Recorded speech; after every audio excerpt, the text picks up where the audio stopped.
Hello दोस्तों, इस video में हम पढ़ेंगे substitution nucleophilic unimolecular reaction. Unimolecular का मतलब है कि जो रेट ऑफ रिएक्शन है वो डिपेंड करेगा सिर्फ और सिर्फ एक ही मॉलिक्यूल पे। मान लीजिए टर्शरी हेलो अल्केन है तो न्यूक्लियोफाइल इस पर अटैक नहीं कर पाएगा। न्यूक्लियोफाइल का इस कार्बोकैटायन पर अटैक करना मुश्किल है। जब तक ये हैलोजन रिमूव नहीं होगा तब तक ये न्यूक्लियोफाइल अटैक नहीं कर सकता है। तो पहला स्टेप होगा रिमूवल ऑफ हैलोजन। जैसे ही हैलोजन रिमूव होगा तो एक tertiary carbocation that is stable carbocation form होगा। ये स्टेबल कार्बोकैटायन है, ये टर्सरी कार्बोकैटायन है। टर्सरी कार्बोकैटायन पे फिर अगली बार एक न्यूक्लियोफाइल अटैक करेगा और जैसे ही न्यूक्लियोफाइल अटैक करेगा तो ये टर्सरी अल्काइल अल्कोहल फॉर्म होगा।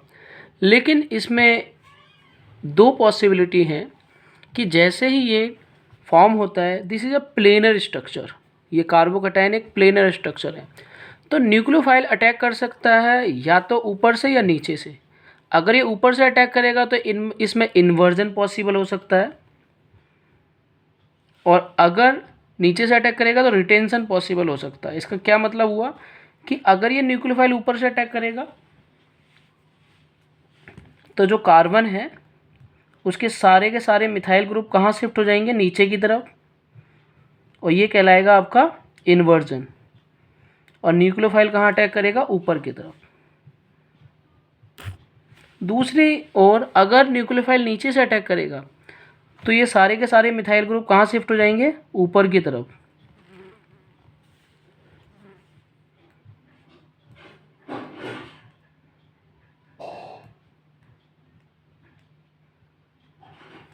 और न्यूक्लियोफाइल कहाँ अटैक करेगा, नीचे की तरफ। तो SN1 रिएक्शन में दो पॉसिबिलिटी होती है, या तो न्यूक्लियोफाइल ऊपर से रिएक्ट करेगा या नीचे से। दोनों ही चांस 50-50% हैं।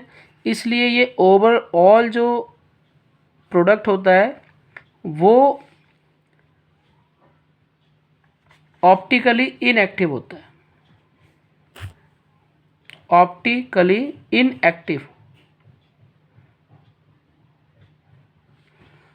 ठीक है। तो पेपर में एक सवाल आ सकता है कि SN1 में जो रिएक्शन होते हैं, these compounds are optically inactive. और ये सबसे ज़्यादा कहाँ फॉर्म होते हैं, ये फॉर्म होते हैं अगर कार्बोकैटायन टर्शरी है तो सबसे ज़्यादा रिएक्शन होगा, देन सेकेंडरी है, देन प्राइमरी है, देन मिथाइल हैलाइड है। तो इस केस में, या दूसरा एक और हो सकता है कि अगर हमारे पास बेंजाइल हैलाइड है तो इस केस में भी SN1 मैकेनिज्म फॉलो होगा। उम्मीद है आपको ये समझ में आया होगा।